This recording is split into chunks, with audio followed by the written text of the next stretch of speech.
you had a full-time job, but now you're doing real estate.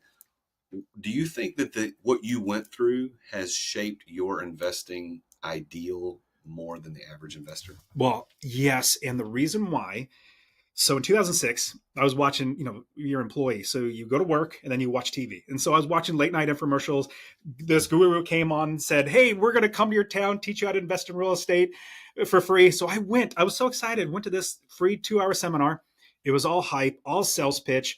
And then they said, it's $1 million, but today it's only $1,000. So I ran to the back of the room, paid that money.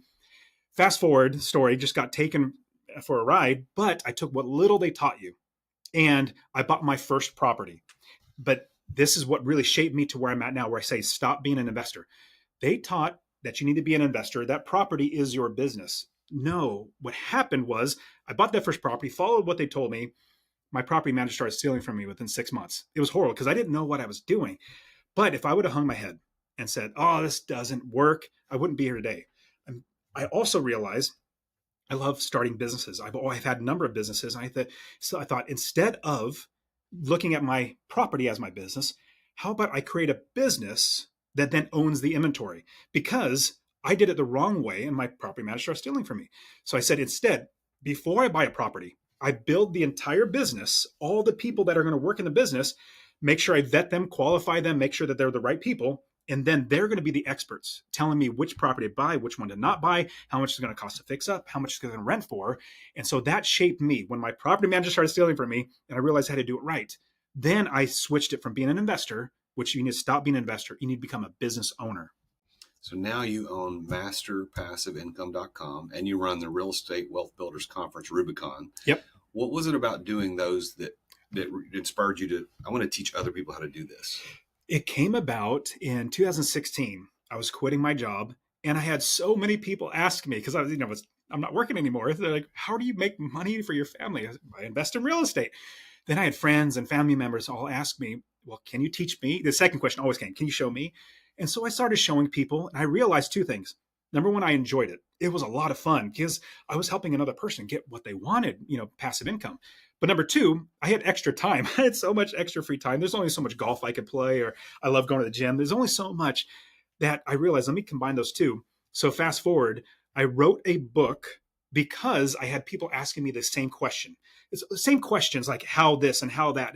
They're great questions, but they're beginner questions. I thought, how much better if I wrote a book and then just start giving that to people, which is what I did. And I said, once you read this, you're going to understand the whole business model, the framework, and then I can help you more intuitively, like where you are, coach you through the process. Fast forward, started the podcast. We're like 2.2 million downloads now. We have coaching courses in the conference now, coached thousands of people to invest in real estate, all because I personally found a way to invest and then had extra time and then I enjoyed it. So in the end, I find service to other people makes me more money and makes them more money. It's a win-win-win. So every business that I create now, I think, how can I serve more people? Because the more people that I serve, the more money I make and the more money they make and the better their lives get. The road to entrepreneurial success is rarely smooth. And I know that you already illustrated one major problem with your property manager stealing from you. But were there any other obstacles that you overcame during your early years of investing that you had to push past to get to where you are today? So back in 2006, 7, 8, 9, when I first started investing, there wasn't podcasts. I mean, there were some books. There wasn't really any good coaching because all the coaching, high dollar, low value, like 80 grand that you would have to pay for this quote unquote coaching, but like $2,000 worth of value is horrible. So I had to do it from the School of Hard Knocks, like literally figure it out every single step of the way. And I realized that I spent so much money doing it the wrong way and figuring out how to do it right. Give you an example. Property manager number one, obviously she started stealing from me and I had to figure out how to get her out, fire her, and then find somebody else to get back in. But that's just one example. Another example is I thought that, okay, I bought a property and I had no idea that I needed to find the right experts. I had people in place, but as I was realizing I got to build a business, there were things that, like, let's say an electrical in an entire house needed to be updated. Like the city code said, if the electricity was off for a year, it has to be re-inspected and it has to be brought up to code. And so back in 2009, 10, there were a lot of properties sitting vacant. because, foreclosures and all that sort of stuff.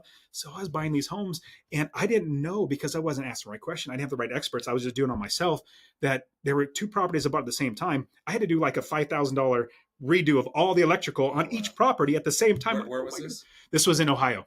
So I lived in California at the time.